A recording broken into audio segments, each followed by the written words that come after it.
right, here we are again. We're getting ready to start with our second podcast. This is a transformation speaker series.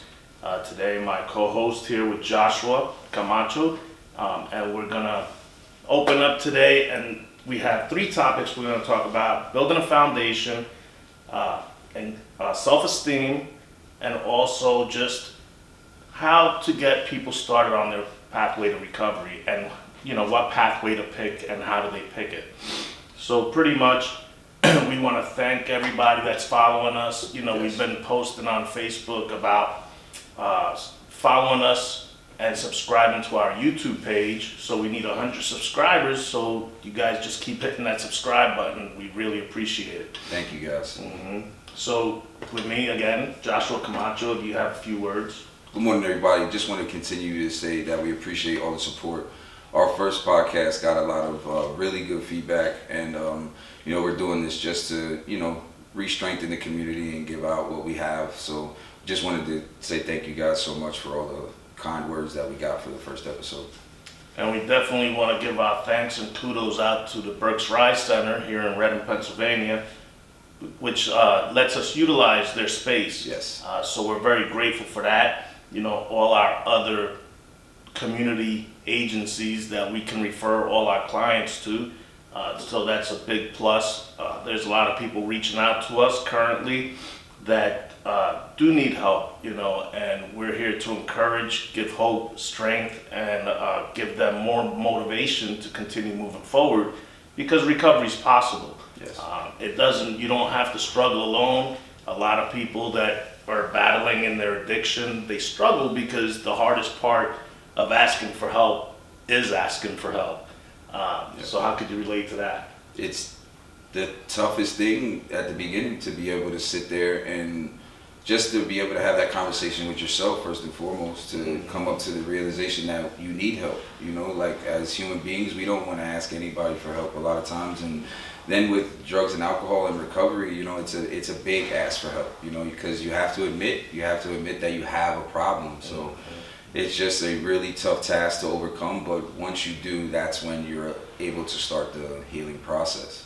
Yeah, and if there's anybody out there watching currently and doesn't know how to reach out for help, or just say, I've had enough, I need help, just write down my email address. It's transformations14@gmail.com, or you can call me at 484-772-7079 and leave a message, or you can text that, and it's easier because I will definitely answer a text quicker than answering the phone. As well as you can give me a call at 484-926-8358.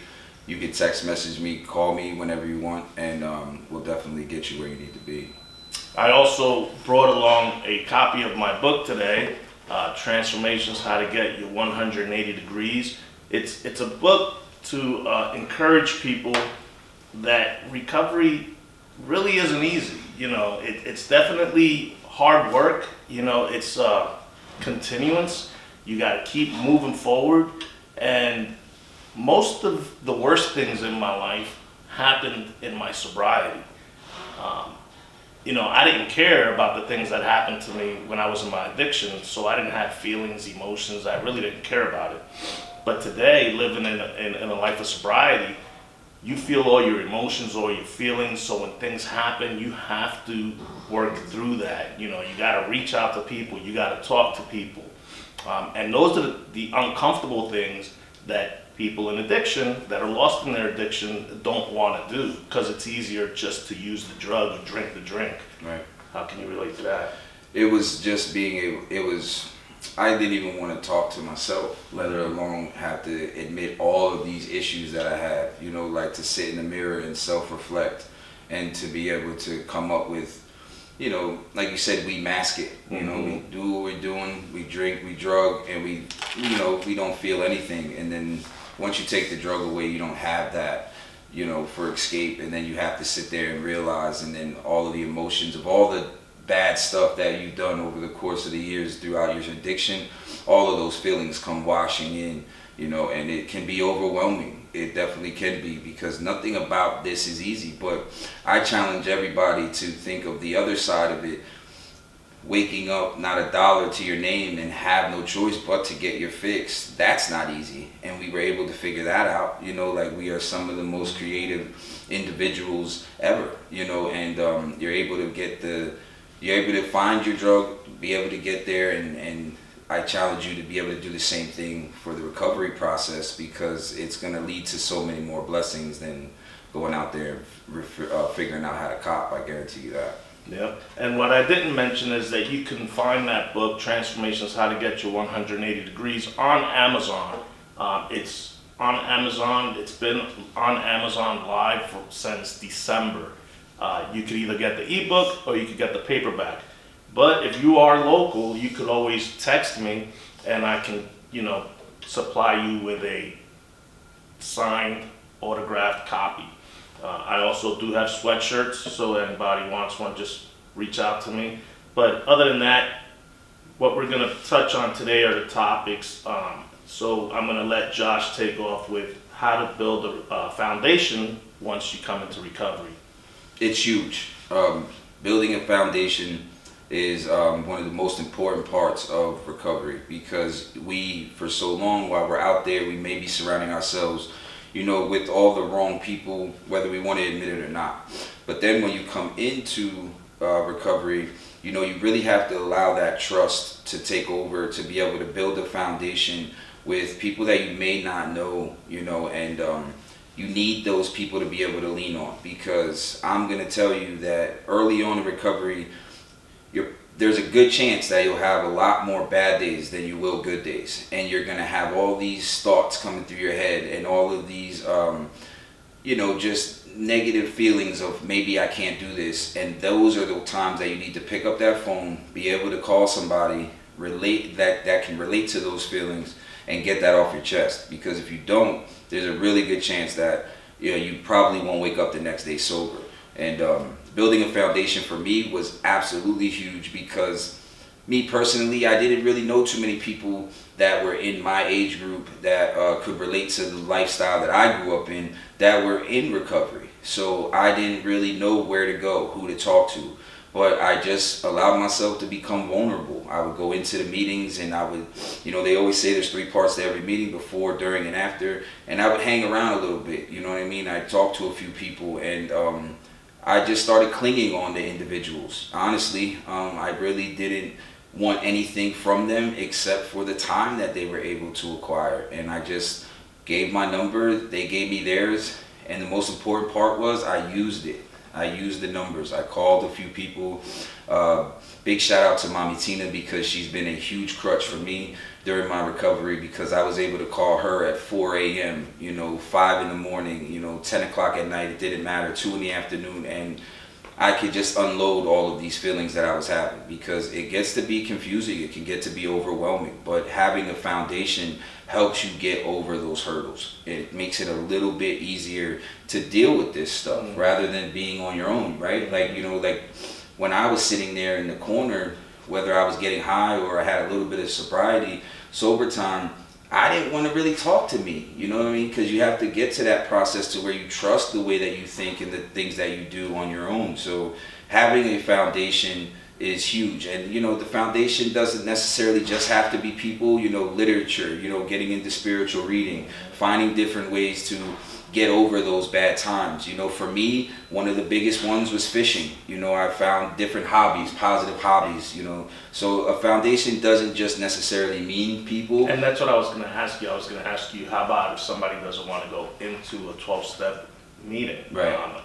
So what other avenues can they explore that they can utilize in order to build a support group there? I mean, nowadays we have so many options as far, you could, if you're not necessarily comfortable going into the rooms, we have meetings on Zoom. With the World Wide Web, you can just pick up, any literature, whether you're into NA, AA, you can get all of that stuff online right off of our phones. We know that the world is in our palm at all times, so you're able to, they even have just go by a, like a meeting format. It's just people getting together that are trying to gain one day at a time, and they are able to talk to each other. So there's many options, and those are some of the things that me and Lee are telling you guys about, that if you have any of these questions or want to get directed to them, that you guys can give us a call and we can help you out. But the first thing is you got to ask for help. That's the main thing, is getting to that moment where you just surrender and say, you know what, I just can't do it my way anymore.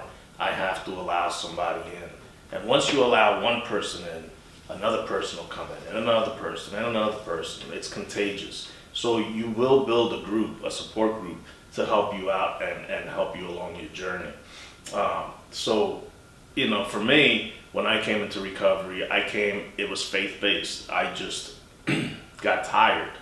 I got my last DUI, and I just returned back home from being homeless, and I got a DUI on St. Patrick's Day, and, you know, I was just tired. I kept looking at my life and saying to myself, how did I just regain my house and then mess up just like that? And it took like a matter of 10 seconds to ruin everything. And everybody looked at me like, dude, you didn't learn your lesson. Like, you just was homeless.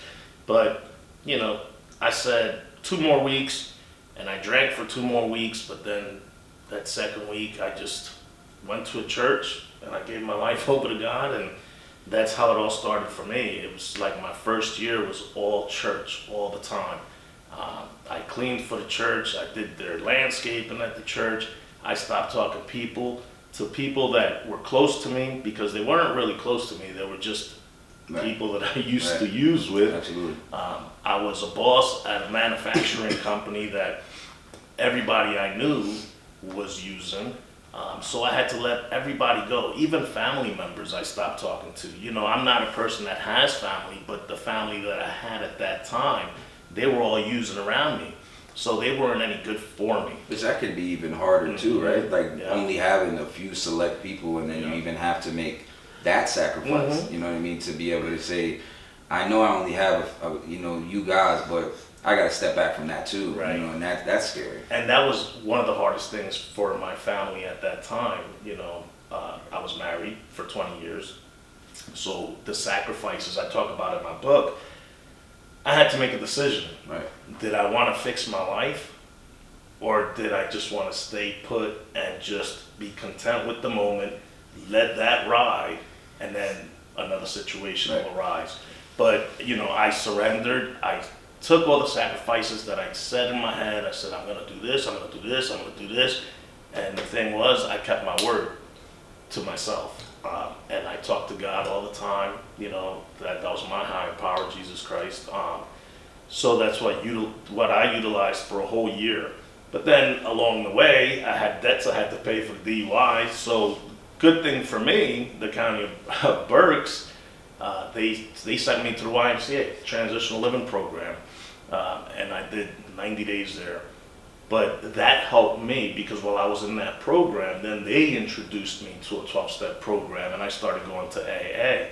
I did that for probably about 2 years, and then I felt like I was missing something, so I ended up exploring again, and I ended up finding a 12-step, not a 12-step, because Celebrate Recovery is 10 steps. Got you. So I started going to that. And I did that for a while. Then I went back to AA, but then I went back, you know, so I was jumping back and forth. Absolutely. But my support group kept building because I kept meeting more people. So it's definitely important to build a support system and not be afraid of the phone, because a lot of people go into the rooms and the hardest thing for them to do is raise their hand. And that's, I could always relate to that, to when I came into recovery and I was in church, and I remember the pastor making the altar call, and I was sitting in that chair and I was crying, man. I was crying like a baby. There was like a river of water coming out of my eyeballs, and I could see my whole life in front of me just flashing, like all the good, all the bad that happened in my life. And he kept saying, just come on up, surrender your life to God. I could still hear him in my head. And I don't know what happened, but I remember my body just lifting up. I didn't see nothing around me, and I walked towards the front, and I just dropped to my knees. And from that day moving forward, that's powerful. Here I am, you know. That's powerful. But I was consistent, I was determined, and to this day, I keep that vivid picture in my head of that last day of use. That last time I looked in the mirror, crying to myself, saying, I don't want to live like this no more. Absolutely. You know, today I'm not married with the lady that I was with for 20 years. We're not together. But we can have a conversation when we do have a family function that my daughter is there, because that's how we stay in contact, because my daughter. So we have a daughter. We can't just stop talking. Right. So, you know, it's hard. And there's going to be people that are going to have their own feelings about it because they were expecting different things, right? To happen out of your recovery. They wanted to have the sober you, but that's not the way God intended it. So, you know, it's so much comes out of recovery. Today I'm happily married. I have a beautiful wife. I have a great life, you know, and I live to try and help people out of the same hellhole that I once lived in. Right. I do the same. My goal and my mission in this is to help people obtain the happiness that I've achieved. Because for me, I remember feeling like I was never going to get it right. So many nights I sat wherever I was and thought, this is how I'm going to end up. I'm going to end up being no better. You know, I'm just going to go out as that druggie, as that, you know, as that screw up. That's just what I was comfortable with. That like there was times when I ripped and ran, and I was praying somebody out there would put me out of my misery, because I didn't have the you know, that in me. I couldn't do it to myself. So, you know, I would hope that somebody else would do it for me. But I'm very much blessed that and grateful and thankful that it didn't happen, because I was able to find it. So for me, I would get sober, I'd go into the rooms, and I had a misconception of what recovery meant, the work that you have to put in. I thought once you go into the rooms, I say, hey, my name is Josh, I'm an addict. I do that a few times, it's gonna fix. That's not it. That's not even close. I had to put the work in. So then I'd get to a spot where I'd be like, well, I still feel the same. Well, I've only been here 28 days, 31 days, and I haven't really done any work. I didn't do any work. I didn't look into the mirror. I wasn't honest with myself. I didn't say I was a pretty shitty person. You know, I walked around for many years pointing blame, as I know a lot of us do. Like, it wasn't my fault. It was the way that I was brought up. It was the lack of this. It was the lack of that. No. Like, once you get to a certain age, I did all that stuff to myself. You know, like, I was making my life pretty shitty on a regular basis. And, you know, it just, what you were saying about you jumping around, though, I want to touch on that quick, is that for anybody who looks at that like that might be a negative, that's wrong. That's the wrong way to look at it, because you were able to take people from here, people from there, people from there, and then make them mend to your life and onto your mission. Like with recovery, you don't have to only go to AA. You don't have to only go to NA. So I walk into an AA meeting, I'm not asked to leave because I was an opiate addict. That's not the way it works. You can get help from every avenue if you want to, and it's actually a really good idea. I just wanted to say that it's actually a blessing that you were able to get those different avenues and put them all together, and that's what helped create who you are today, to be honest. And you know, there's so many different other support groups like Smart Recovery. They have Dharma. They have yoga. They have working out. Just working out is and that's another topic I was going to touch on next. But you know, working out, eating healthy, people become what do they call it, vegans. They, you know, find different lifestyles, and they just try to find a better quality of life within themselves, so like that they can feel good about themselves. Because that's one of our biggest problems when we come into recovery, is we don't feel good about ourselves, and everybody else looks at us and they're like, man, you really ain't worth anything. So now we're trying to get ourselves out of the hole where stigma comes in. Everybody's looking at us from the outside, looking at us. So that's my next topic, is how do people in early recovery find that self-esteem to build themselves up to the point where they feel good and they can walk with their heads up? Well, for me, this one was hard. Like, this one was hard. Unfortunately, hearing it from them wasn't enough for me, because once I heard it, it just kind of like, oh, well, I appreciate you for being nice, you know what I mean? But I never took it in stride. I never believed in it, you know what I mean? I had to do a lot, and I still struggle today. I'm not gonna lie and say that I'm this super overconfident guy. I still, with the time that I've been blessed enough to acquire, I still struggle from day to day with understanding that, hey, like, I have more to give. You know, I have a lot that I can offer other people just because of the things that I was blessed enough to be able to survive. But I would just say that, you know, take it easy on yourself, and do your best to understand. And we all know who we are, you know, and it's get around positive people that do positive things, and it'll help bring it out of you. You know, for me, I isolated until I found a group of individuals that I felt that I could be around that were doing great things, and then it started to help, because then I started to see myself wanting to just do more. Like, for me, I'm a giver. You know, I love seeing other people happy. I don't know if it's based off me not really being that happy growing up or whatever, but I just love seeing other people happy. So I'll go above and beyond, you know, to make somebody's day, whether I'm having a pretty shitty one, and then actually it helps my day come along. But I feel like you just have to take some time, be kind to yourself first and foremost, and just know that you're not the person, you know, who. It's not all about what you did. We've all made mistakes, you know, because, like, I've done a lot of really, really, really nasty things, and that's not who I am. I was just stuck in the disease. I was stuck in, you know, living a life that comes along with that stuff, like survival of the fittest. You know, like, I grew up on the streets. I grew up in the inner city, and there wasn't any time to be weak. There wasn't none of that, oh, hey, how you doing? Like, you had to be in survival mode to make it through, you know, my environment. So over time, you're gonna become good at surviving. So then now you take a step back from that, and now you have to be able to live. And it's not easy, but just take it easy on yourself, because we all have a great person in us. It's just allow the world to see it. Right. For me, the self-esteem thing was very hard my first year, because just like you said, you know, in our heads, we're always thinking about all the bad things we did. Right. And I've done so many bad things. You know, to this day, when you think about the things, because I don't think about the things I did now that much. I still have nightmares of things, situations that I was put in. Well, I put myself in them. But, you know, the self-esteem was really hard, because I was always thinking, what is everybody else thinking about me? Absolutely. You know, the people know, you know, the people that know your secrets, and you're always like, oh, this person's never going to believe that I'm better today. You know, I'm a better person.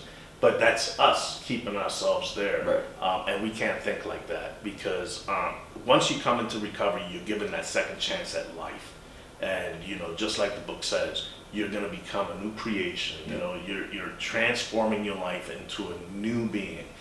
And that's huge, because, you know, my self-esteem today, I wish it was 100%, but it's not. I still have flaws. I still believe that I can be better at things. I believe I could be thinner, I could be bulker. Absolutely. You know, we all lack at something, and that's one of the biggest things, even for people not even in recovery. Right, absolutely. Everybody just picks out their flaws, you know, but we're all perfect people right where we are today. And we can always make things better tomorrow, right? As long as we just start with something today.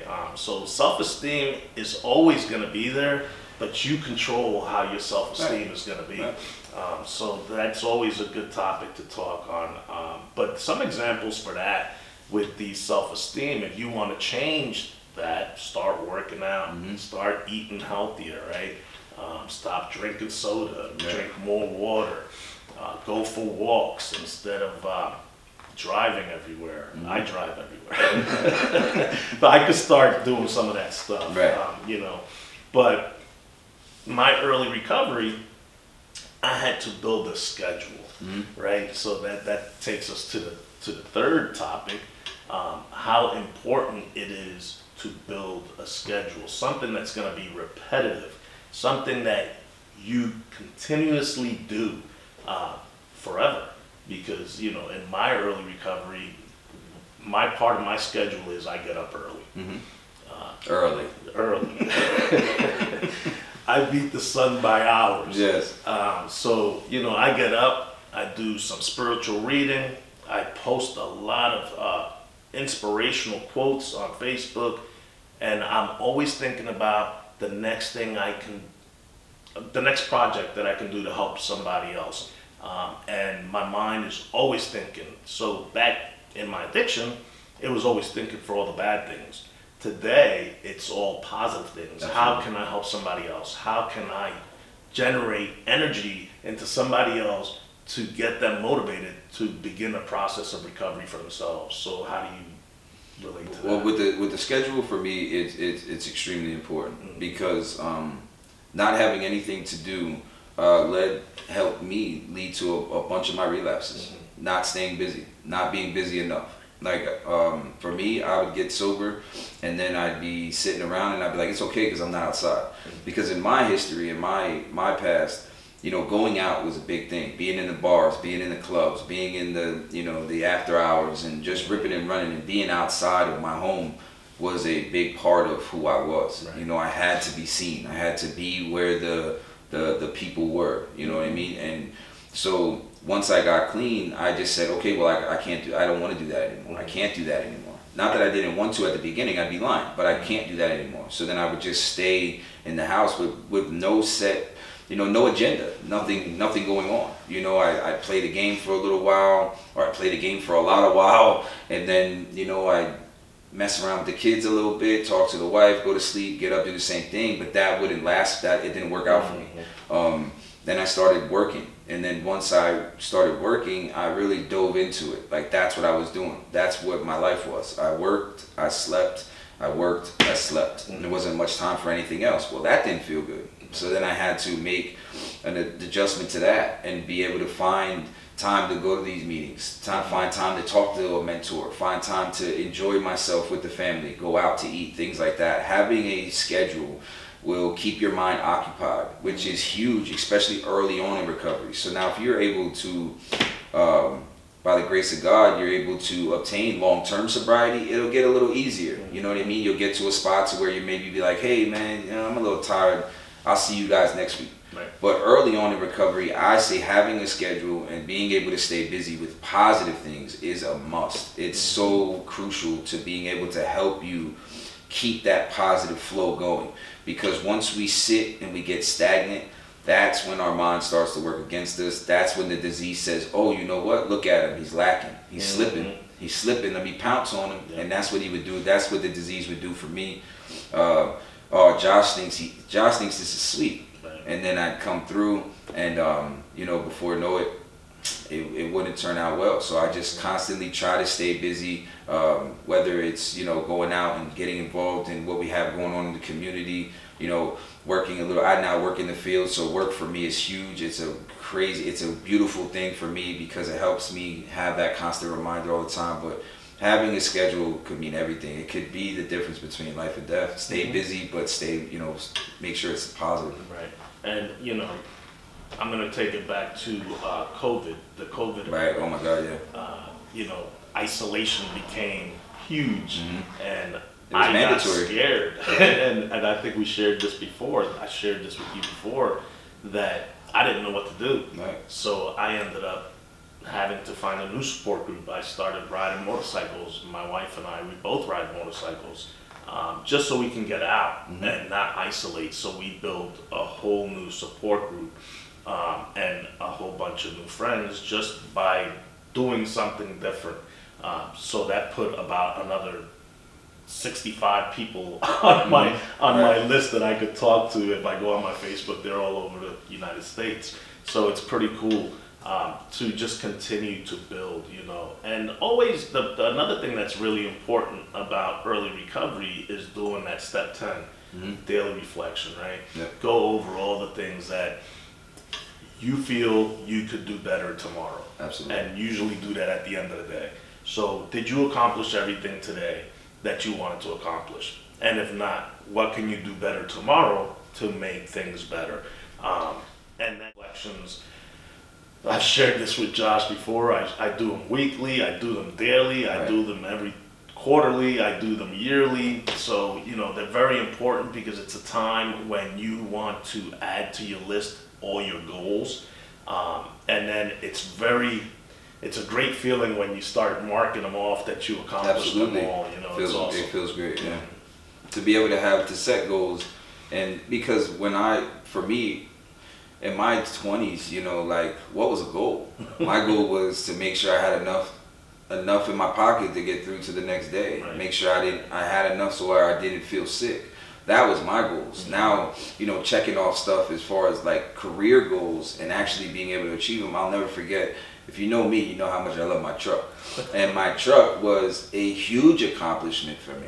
Like it was something so small, and that's the thing that people that have been out there and struggle with addiction you'll feel too, is that our goals, when we check them off, they're gonna feel so much, it's gonna feel a lot greater than it would to somebody that doesn't understand the struggle, from somebody that doesn't understand what it's like to constantly screw up, to mess up such a perfect thing, and with my truck, being able to drive that truck off that lot that day, and it was in my name, all right? And it was like, wait a minute, I'm legal, I'm on the streets, I'm able to drive. And then it felt so good, because you just don't feel like you can do anything good in life when you're out there and you're down and you're struggling and you're getting high. And then you slowly start to see like, hey, oh man, I can be like, the norm. I don't want to be me personally, I don't want to be like anybody else. My story is my story, and I hold it very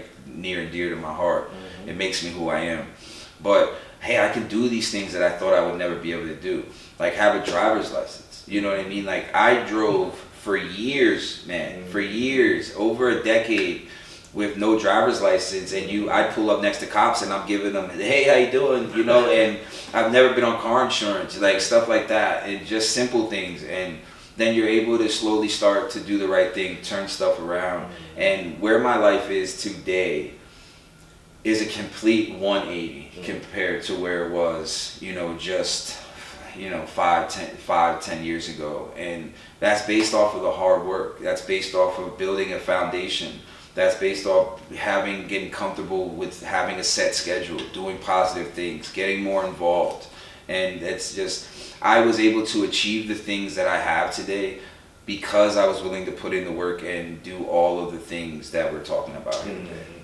So, the things that you touched on are real. That's the things that we go through in recovery.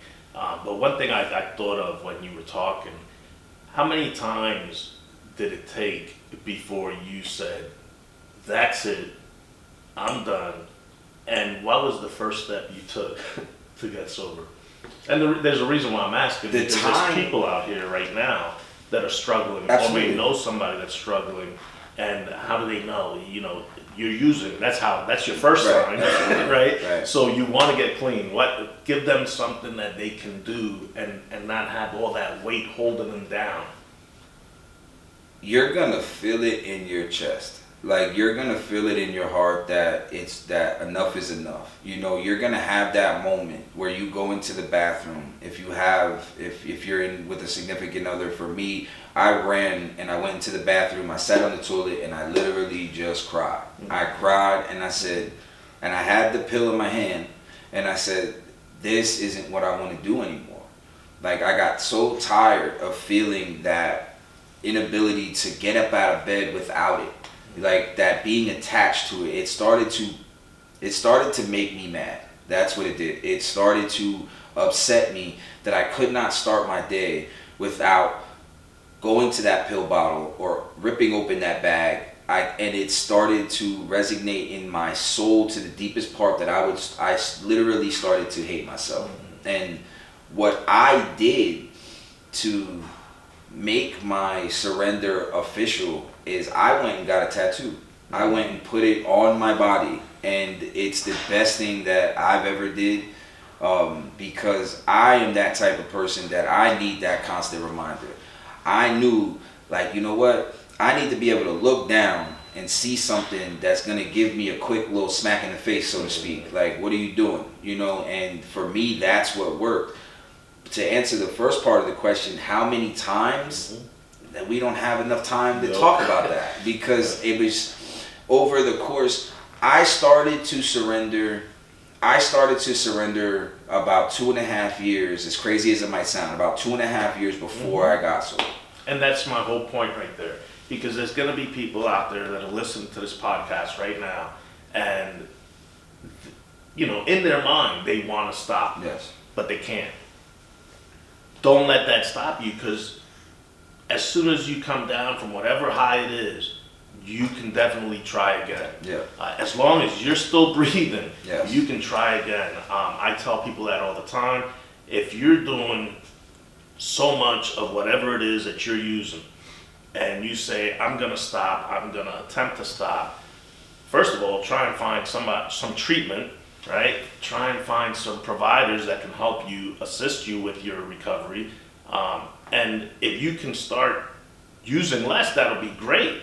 But the best way to do it is by going to treatment, get in contact with somebody that can help lead you to the right organization to help you get started. You know, but it's a process, it's a long process. And the reason I asked you is because I too myself had failed so many times at sobriety, because, you know, and it was so funny because about 6 years ago, a mentor of mine was speaking in front of me to a group, and he said, we've all relapsed before. And I felt some kind of way. Absolutely. And I'm like, what do you mean we all I'm thinking in my head, what do you mean we all relapsed? I've never relapsed. I've got 6 years sober, right? Blah, blah, blah. And then I went home, and when I came back and I seen him the next day, I said to him, dude, last night, I didn't like what you said. You know, you said that we all relapsed. I haven't relapsed. He said, this time. Right. This time you haven't relapsed. Yeah, but how many times did you tell yourself that you were going to stop and you continued to use? So that totally made sense to me. But, you know, just never give up hope. Just continue to try. Yeah. As long as you're still breathing, you still have a chance. And there's help out there for all you people that are struggling. If you know somebody that's struggling, you know, give them our information, transformationslc.14 or you can call 484-772-7079, or you can call 484-926-8358. Ask for Josh, and my phone will be on 24 hours a day. If you send me the text or you call me, you will get a reply back. Just what one would touch on, this the never giving up part. If you fail, that is okay, but you fail every single time you don't try. Remember that. And at the end of the day, hold on to those failures and use them for a positive, you know, use them to be able to rebuild your backbone, because it takes a lot of courage and it takes a lot of strength to try again. It takes nothing to stay on the bottom. All of the work comes in once you decide to pick yourself back up. So never be ashamed of failing, because it doesn't matter whether it takes 100 times, as long as you get it right. And your family will thank you for it. You'll thank you for it more, first and foremost. And here again, I'm going to talk about the County of Berks. County of Berks has so many organizations out here that are here to help assist you along your recovery. They also have transitional living programs for people who need a start. You know, you can go into these programs and build a foundation while you're there. Find employment, you know. And just start living life, you know, on life's terms, and learning to feel those emotions and new feelings that you currently find when you come into recovery. So, you know, I want to thank the Berks Rise Center for allowing us to utilize this space again. I'm so grateful to them. Council on Chemical Abuse, you know, and all the other local organizations. I'm not quite sure if I could just thank them all right now, so I will find out if that is allowed, but I just can't do it today. Right. But, you know, with all that said, I do want to let you all know out there that this week on Wednesday, which is November 30th, from 5:30 to 7:30, here at the Berks Rise Center, we have a guest speaker. His name is Joel Carrion, and he is a faith-based person in long-term recovery, and he's going to be sharing his story here. Then on Thursday, which is December 1st, we will be, which is Spanish, and that guy's name is Gabriel, and he's another person in long-term recovery. Here at the Berks Rise Center on December 11th, from 1 to 4:30, we're going to have a recovery football party, and that'll be from 1 to 4:30. Yep. That's going to be a lot of fun. We had one of those already, and it was awesome. And then on, I believe that it is December 17th, we're also going to have another event here at the Berks Rise Center, and it's movie night, and the name of the movie will be Ben is Back. It's a great movie for people in recovery, so just come on out, have some food, have some laughs, have a good time with us all. I also want to give a big thank you to our cameraman, Mr. Joel, and he's hooked us up with his beautiful background. Thank you very much, Joel. I really appreciate it. And again, my email address is transformationslc14@gmail.com, and this has been a beautiful discussion this morning, just on how to get started with your recovery. I do not know who our next guest speaker will be, but we will be working on that this week for our next podcast that will be on live next week. I do not know the date, but we'll get that all out there this week.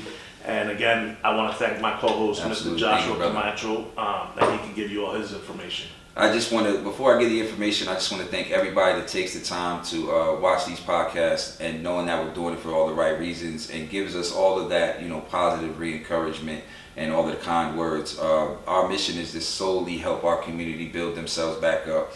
Me and this man Lee know exactly what it feels like to lay in the gutter, and we're just trying to help all of those that we know are still out there struggling get up out of the gutter, because we know that you guys are worth more than that. You can contact me. My name is Joshua Camacho, again, 484-926-8358. Forgive me for not giving you guys an email, but it will never get read. I will never read it. I'm not great with emails yet. But just give me a call. We can definitely direct you. I will give you my ear. I'll give you direction. I'll even give you a ride. It doesn't matter what you need. Just give us a call, and we'll make sure that we get you to where you need to be. Thank you again, like you said, to the Berks Rise Center. And quickly, if you've never been to the Berks Rise Center, just pop in. Just Google the address, pop in. It's a place where you can come and get literally just about every piece of information that me and Lee were talking about this morning. And it's just a great place. They do a lot of amazing things, like Lee was reading on Berks Rise Center. Just keep that in your head. Remember that place. Yep. And don't forget to go to YouTube and subscribe to our upcoming page that we'll be doing our live podcast from. Appreciate you. And again, while he was giving out his information, while Josh was giving out his information, I was thinking that if you're on here and you're listening to us on Facebook Live, you can also send us a message through there if you need to. All right? So again, see you guys all next week. Thank you for your time. God bless.